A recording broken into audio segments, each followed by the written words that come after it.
Hello, today I'm off to Brooklands to drive a whole bunch of Mercedes-Benz. This is Gareth Jones on Speed.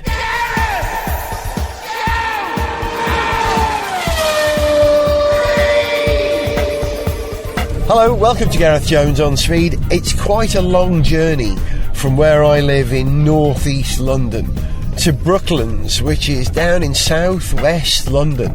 So the only two options available to me are either to drive out to the North Circular and then the M25 and do that long journey around the capital, or try and leave early enough to force my way through the traffic right the way through the centre of London to Brooklands. And that was the decision I made, which may not have been the best one. Traffic is heavy. It's always heavy in London, but today's a Friday, so it's particularly heavy. At the moment, I'm on the Kingston Road. I'm still not there. But one of the great joys of being a car fan is that even when you're moving very slowly in traffic, everything that drives past you's interesting. Whether it's the sheer number of Fiat 500s, I can actually see 3 at the moment, one parked on the left and 2 in front of me. Or it's the trends. As you drive towards the centre of London, you see more and more interesting cars. In fact, by the time I'd got to Kensington, I suppose it was, I saw my first Tesla S on the road. And it looked very handsome and very broad and very modern and very light, lots of glass. And it had a very, very, very obvious row of lights above the rear window of the car. So when it brakes, you know. Maybe that's because it's got a lot of battery technology on board and you don't want to crash into that. There's a big red warning light. Stay away! Electric car! Could burn! I'm sure it wouldn't.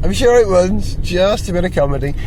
But it's very funny as you drive towards the central London, you stop seeing your Micras and your Fiestas and your cars and your Toyota IQs, and you start to notice more and more Range Rovers and more Jaguars and Aston Martins. And I'm very pleased to see that there are a great number of Jags on the road these days. We hear that Jaguar are doing very well all over the world, but you see them on the road in London as well. Quite a few sport brakes and lots of XJL these days, a long wheelbase version of the XJ. That may just be a London phenomenon, but I'll take it if that's good news for Jaguar Land Rover and therefore the whole of the British car industry. That's cool. Alright, and I shall continue my journey, and I wonder what else I'm going to see before I arrive at Brooklands, and then the treat of all the car at Brooklands. I've arrived. Didn't spot anything particularly exciting for the remainder of the journey. Did see a 360 Stradale and a nice Bentley Continental GT Speed. But now I've arrived at Mercedes-Benz World, which is hosting the media driving day today, where a number of journalists get to drive a range of Mercedes-Benz cars. I'm going to drive 3, I think. I'll tell you what they are when we get there. But I've never been here before. It's huge, Mercedes-Benz World. There's a 4x4 experience. There's an experience where young children, I think above the age of 14 or 12 even, can drive Mercedes-Benz cars around a test track. But the best thing has already happened. The car park that they're using for the journalists to park our cars in before we go testing is what used to be the Brooklands racetrack. I had no idea. I was hoping I might be able to get onto the Brooklands racetrack. I didn't realise I would drive here straight away and park up on it. I'm actually standing on the banking at the moment at the lower side of the slope. I've parked my Sora. I'm now climbing up to the highest part of the banking. It's a very wide track. Gosh, you can imagine Bugattis going through here 12 abreast, although I'm not sure 12 would come out of this corner. I'm going to continue walking up to the highest point of the banking that I can find. Now, it is glorious. It's a good angle, and it's getting steeper and steeper and steeper, and as I get closer to the end, and I can see that it is completely grown over at this point. I'm finding it almost impossible to stand right at the top by an archway and a river cutting through. How fantastic. Nice to be in historic Brooklands and going to drive some interesting cars while I'm here. Cool.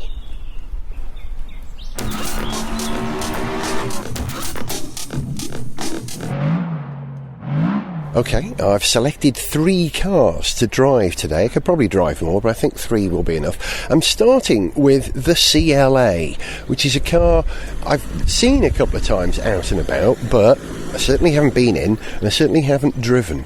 Interesting, they've stretched the A platform now to create something that was about the same size, in my opinion, as the original C-Class.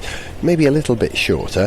I'm standing next to it now. It's in silver. This one is the CLA 220 CDi Sport, which has got the 7-speed automatic transmission. I'll give you the full spec. Polar silver metal paint with black and grey artificial leather Carumba checkered design cloth interior.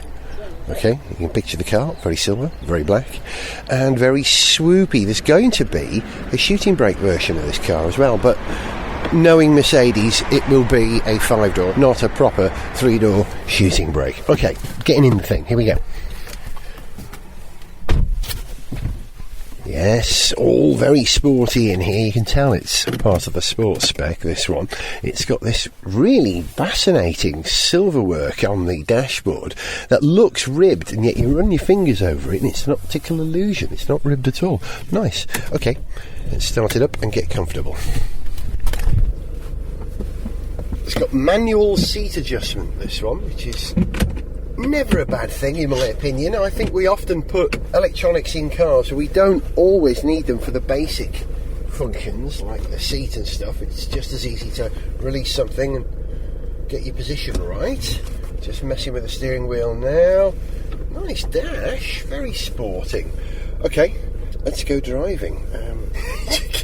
Oh yeah, the gears are on the dash, it being an automatic. It's got an automatic brake release, and let's see. It's got an urgent throttle, this car. I touched the throttle there and it was off with a sping! Lots of torque from its front wheel drive platform. I think I found the way out now. Lots of engine braking too. Navigating my way around the Mercedes-Benz World exit from their car park. This place is big enough I probably don't even have to leave Mercedes-Benz World for a drive. I can just stay here. Let's turn the heating off, that's better. And we're away. Feels like it wants to go. It feels very high geared and torquey at this stage, where, you know, a light touch on the throttle and it's ready to rock. Okay, passing the Brooklands Hotel, 30 mile per hour speed limit. A sign telling me to slow down. Yes, I'm doing 32, I'm sorry. Now I'm doing 30. You can hear the engine's barely rumbling over. It's doing about 1600 revs at the moment, and I'm doing 32 miles per hour. To my right I can see the off-road experience where there's a couple of GLAs going around at the moment, but not me in my little coupé saloon. Is it a coupé or is it a saloon?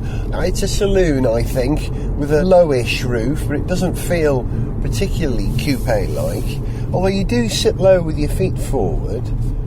Okay, roundabout. Let's go around it. That slight feeling that it's very low geared and just wants to get away from you. It's neat, it's precise, it's very Mercedes. There's a lot of commonality, as I understand it, between the various cars in the A class, and by that I mean the A, the GLA and the B class. There's a lot of commonality with that car and the bits that you might find in the Renault Megane these days, but I would imagine what Mercedes have worked very hard at is Mercedes-ifying, if that's a word, the car to give it that sort of robust premium feel that they say is what defines cars like Mercedes, and to many people, no one else but Mercedes. You find an enormous brand loyalty. Oh, stop-start, did you hear that? It stopped at the junction, and we're off again with a slight stutter. Let's head towards Woking and West Byfleet. It won't be too long, because I've got to get this car back for someone else to drive.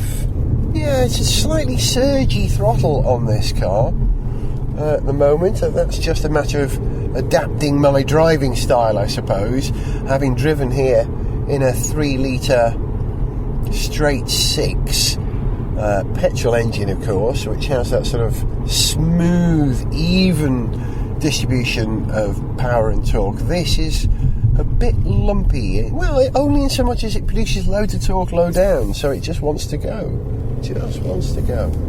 Let's see. Sounds alright, doesn't it? It's a bit wet out, although I'm sure this car will be more than capable of coping with the damp conditions. It being a Mercedes-Benz, remember, it's Mercedes who were the first to offer ABS on cars. So if I were to slam my brakes on right now, I'd stop, but that Nissan Qashqai behind me would be in the front seat with me. Actually, no. Knowing the strength of modern cars, it would protect the passenger with its airbags. I've got airbags everywhere, of course. Airbags in the A-pillars. Probably got them in the B-pillars now. Can't see anything in the B-pillars. Something that's very impressive these days is the way that we've managed to make airbags a lot more compact. Not only do we have them in the pillars around the car, but also the centre boss of the steering wheel. When airbags first appeared, we had these huge centre bosses. Now, you would never imagine there could be an airbag in there. You know, you barely imagine you could get a condom in there. How does this feel? Foot down, changes down. Did you hear that? Bit of a delay. Mercedes, for their F1 engine, have managed to separate the two blades of the turbo, the hot blade from the cold blade, the hot blade which is spun by the exhaust gases, the cold blade which compresses the air before it goes into the engine. They've managed to separate those two blades. Instead of being next to each other, they're now separated via a long shaft which straddles the width of the engine, and that keeps the incoming compressed air cool. And that gives you a greater charge, so you get more power. Now, it's been a while since Formula One has really offered innovations in racing cars, which do translate to road cars. But I would think if I was Mercedes, I'd be making much of that right now, that those kind of technologies, which are increasing performance and efficiency in race cars, would benefit us on the road as well. The CLA hasn't got it, but I would imagine there'll be some super-engined AMG version of it at some point that does have it.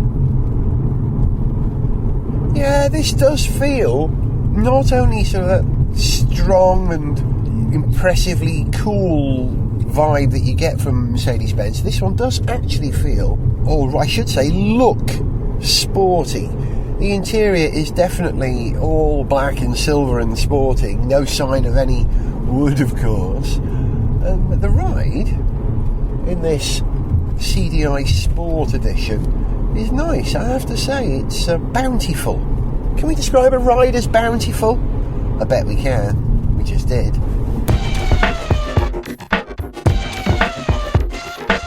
You know, I said this car was a little springy, it felt a bit low geared. That's because I had it in eco mode, which I think is probably the default setting. So I pressed the eco button on the dash, and theoretically I've got a different car to drive now. So let's see. Just reversing. I'm going to head back to Mercedes-Benz World, because it's already time to get this car back. That's very different. You can hear the gearbox working already. My Sora has two modes, normal driving mode or sport, and the differences between the two aren't great. But in modern cars, the engine mapping and the steering rates and everything really do change when you go from one mode to another, and yeah, that's made quite a difference to the engine. It does feel a bit low geared still. We're in fourth at the moment. Let's go manual, shall we? I'm using the paddles on the car. Got my thumbs inside the steering wheel. Yeah, and the engine wants to play now.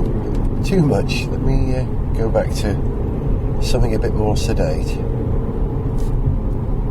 Yeah, CLA's elegant. And I think that's what they're trying to do, isn't it? They're trying to create an elegant car in this class, because essentially I'm driving something about the size of a Ford Orion. And the Ford Orion never, ever managed elegant. Shows you how far cars have come. The CLA, small, and yeah, elegant.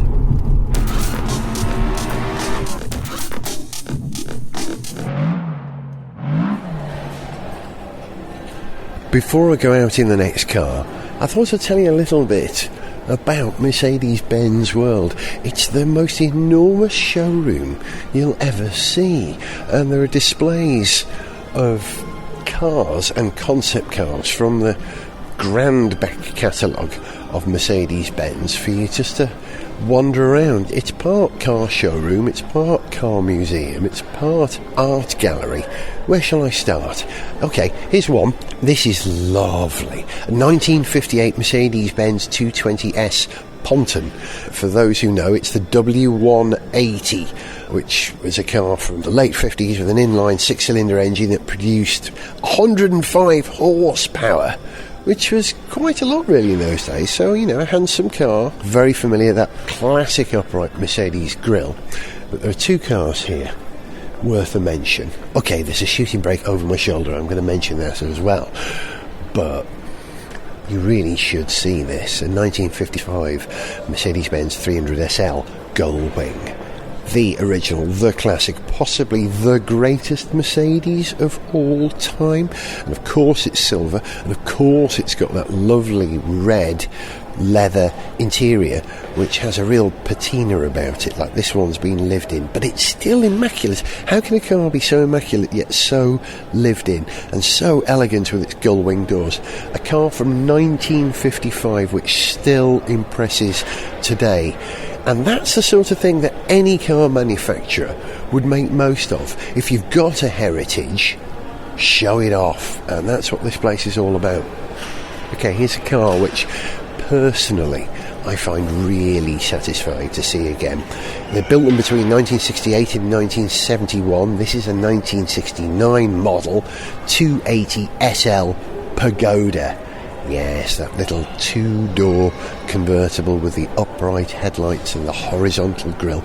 And it's in slightly off-white, which is exactly the same colour and year and model and spec as a 280 that my good old friend Nadia had in the 80s.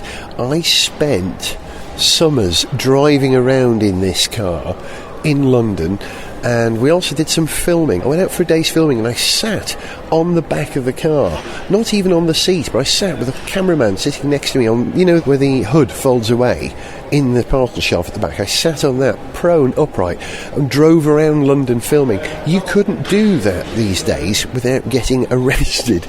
It was a cool car then in the 80s, and it's still a cool car today.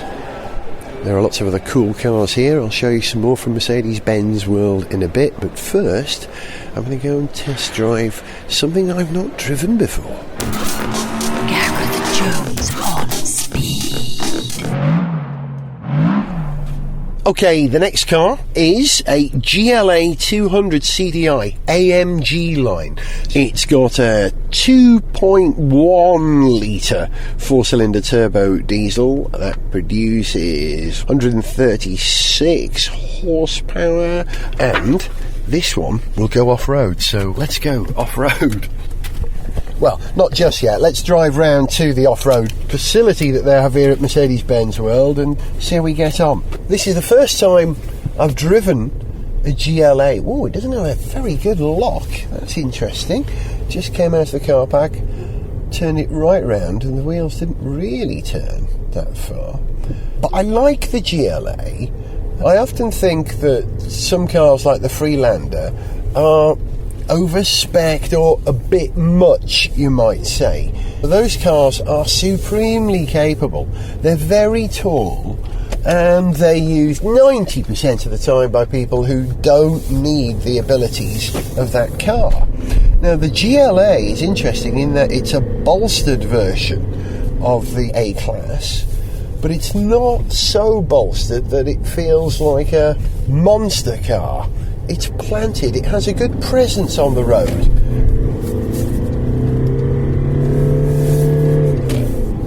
Sounds quite noisy, doesn't it? That's in the middle mode, as they call it. Let's just find the off-road course. I can see it to my right. How do I get there? Again, this car isn't supremely urgent in this mode. If I put it in sport mode, it will become a lot more urgent. Yeah, you really do have to put these cars in sport mode to make them fly. I mustn't get used to driving around in that mode because I'll only be disappointed by anything else. I missed the off-road section. The entrance to the off-road section is exactly where I parked my Sora when I arrived, so I should be able to find that. The GLA isn't a terribly tall car. It doesn't seem as upright as a Audi A3, which is about the same size. It just seems quite wide and low. It doesn't feel anything other than a sports car. I don't feel like I'm towering above everyone. Now, that is the appeal of the four-wheel drive car for most people, that you do tower above them and get that point of view. This really is a crossover, I hate to say that, but it looks like a sort of a big hatch which has some off-road ability. How able it is off-road, we're about to find out.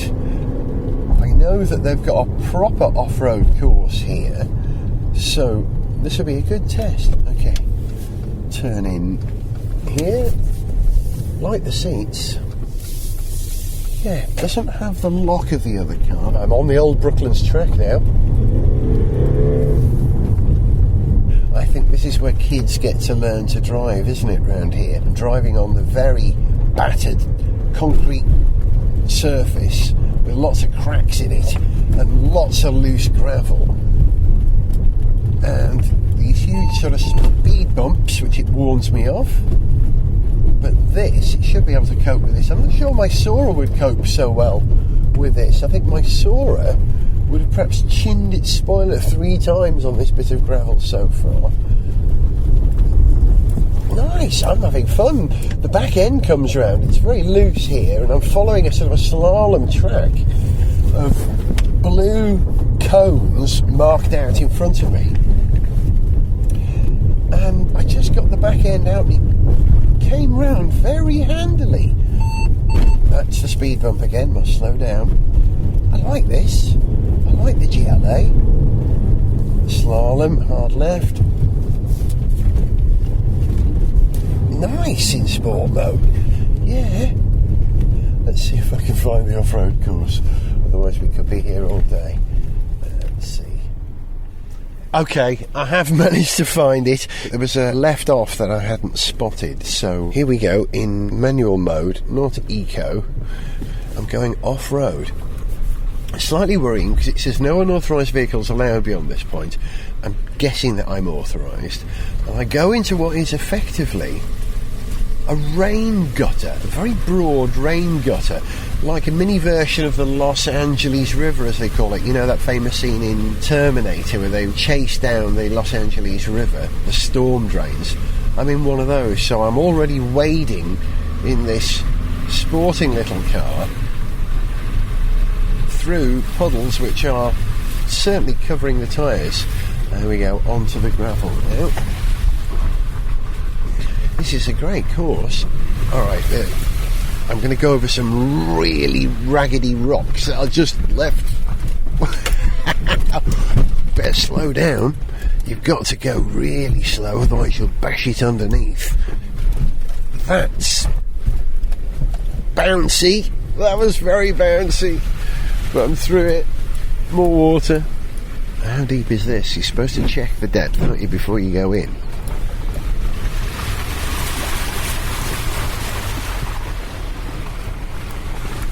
Deep enough to here. There's another GLA to my right. I'm going to stop.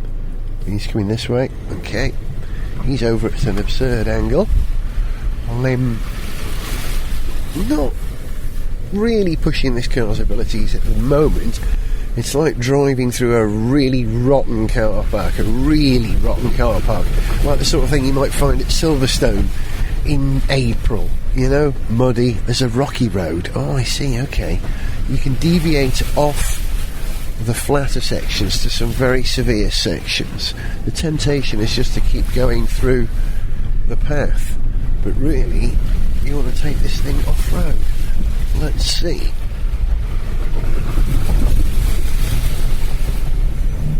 Okay, it's getting steeper now and deeper water. I think maybe I came in there a bit fast. The big brown muddy splashes all around me. I think I'm probably going to have to close the windows, otherwise I'm going to get absolutely slithergulated. Right. It's inadvisable. What was that warning? It feels like I'm driving through a river now, round an oxbow in a river. If you don't know what that is, look it up, or remember your O-level geography. This is amusing, I have to say. Now, okay, right, some really bumpy stuff. We've got a bunch of tree trunks laying across transversely to the direction of travel. I'm going to creep over this. Yeah, no problem. And interesting that those two bumps were exactly the same length as the wheelbase of this car, so we were hopping over that. Ooh, one of the skills of going off-road is being very ginger with the throttle pedal so you don't blast at it. You've got to remember that it's a completely different mode of driving. You can't charge at it, although knowing some journalists we will. Slowing down for these asymmetric bumps to the left, bump to the right, bump to the left, bump to the right. You can hear it bottoming out. So if you do need to do severe off-roading, this probably isn't the car. So I guess this is aiming at the BMW X1 generation.